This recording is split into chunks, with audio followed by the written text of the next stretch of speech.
जय हिंद बच्चों। अगर बच्चों आप लोग क्लास 9th में हैं और अर्धवार्षिक परीक्षा 2025 और 26 विषय शारीरिक शिक्षा की तैयारी कर रहे हैं तो ये वीडियो आपके लिए काफ़ी ज़्यादा इम्पोर्टेंट होने वाला है। बच्चों आज हम लोग लेटेस्ट क्वेश्चन पेपर लाए हैं जो कि आपके हाफ ईयरली एग्ज़ाम में पूछा जाएगा। बच्चों ये क्वेश्चन पेपर आपका एनसीईआरटी पैटर्न पर आधारित है जो कि आपके एग्ज़ाम के पॉइंट ऑफ व्यू से काफ़ी ज़्यादा इम्पॉर्टेंट है। यहाँ पर आपको सभी के सभी इम्पॉर्टेंट क्वेश्चन ही देखने को मिलेंगे।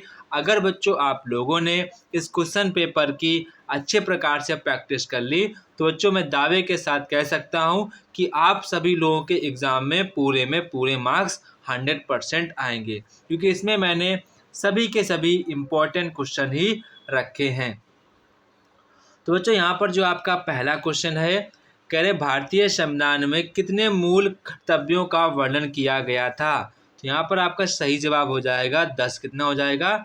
10 मूल कर्तव्यों का वर्णन किया गया था।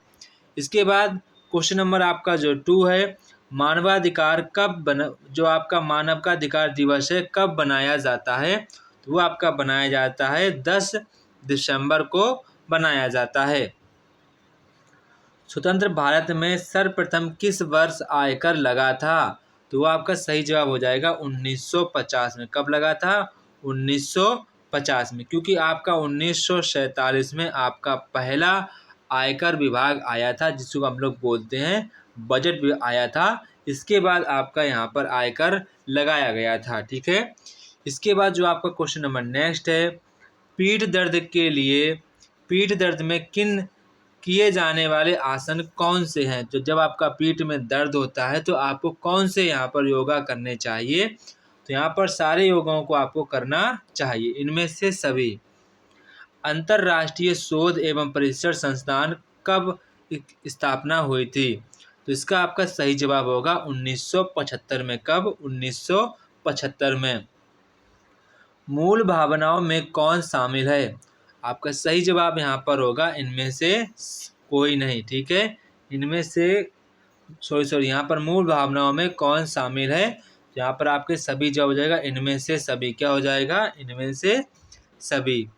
इसके बाद जो आपका नेक्स्ट क्वेश्चन नंबर 7 है, नैतिकता शब्द संबंधित है। तो आपका सही जवाब हो जाएगा अच्छाई और बुराई दोनों से।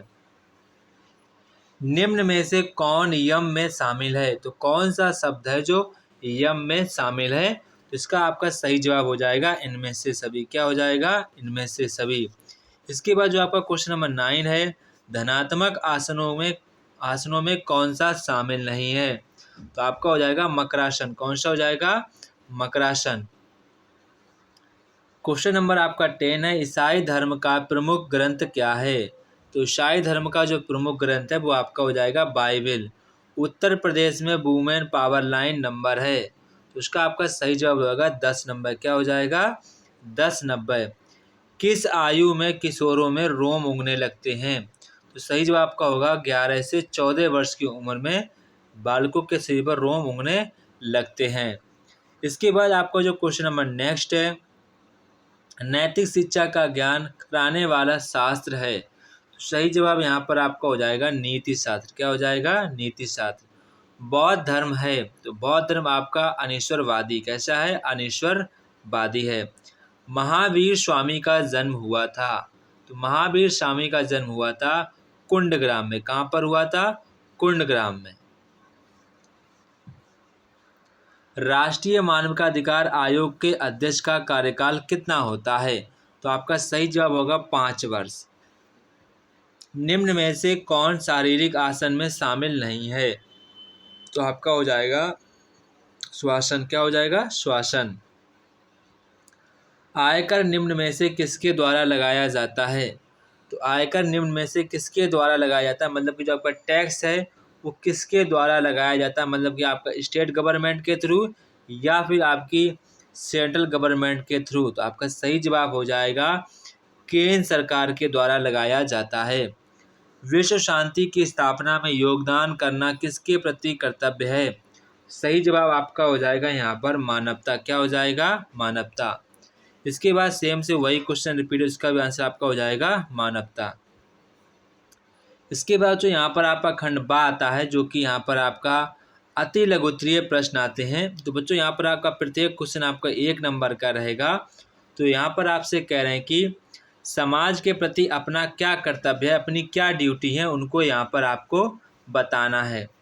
इसके बाद यहाँ पर आपसे कह रहे हैं योग शब्द का अर्थ क्या है। काफ़ी आसान क्वेश्चन भी है और काफ़ी ज़्यादा इम्पोर्टेंट भी है।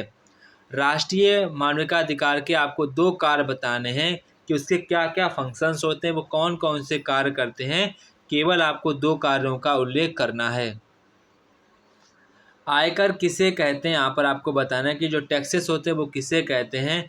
पैरों के बल किए जाने वाले 2 आसनों के यहाँ पर आपको नाम बताने हैं।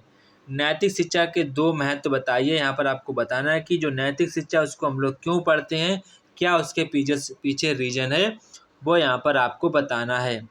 इसके बाद आपका क्वेश्चन नंबर 26 है, प्राणायाम क्या है। काफ़ी ज़्यादा इम्पोर्टेंट क्वेश्चन है प्राणायाम। इसके बाद सिख धर्म के प्रवर्तक कौन है, ये भी काफ़ी ज़्यादा इम्पोर्टेंट क्वेश्चन है। इसको भी आप अच्छे प्रकार से तैयार करना है।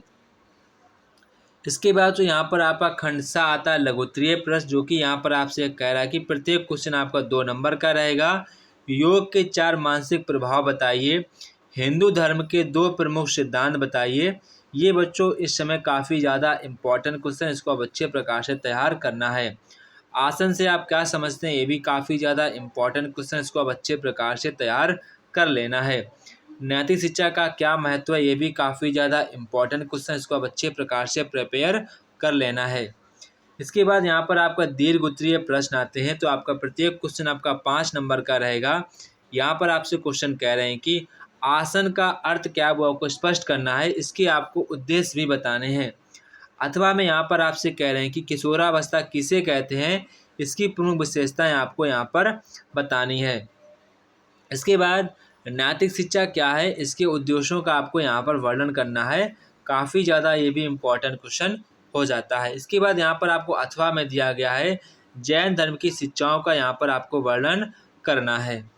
इसके बाद बच्चों आपका क्वेश्चन पेपर ख़त्म हो गया है। ये था बच्चों आपके क्लास 9 का शारीरिक शिक्षा का इम्पोर्टेंट क्वेश्चन पेपर, जो कि आपके एग्ज़ाम के पॉइंट ऑफ व्यू से काफ़ी ज़्यादा इम्पोर्टेंट था। जय हिंद बच्चों, फिर मिलते अपने नेक्स्ट वीडियो पर।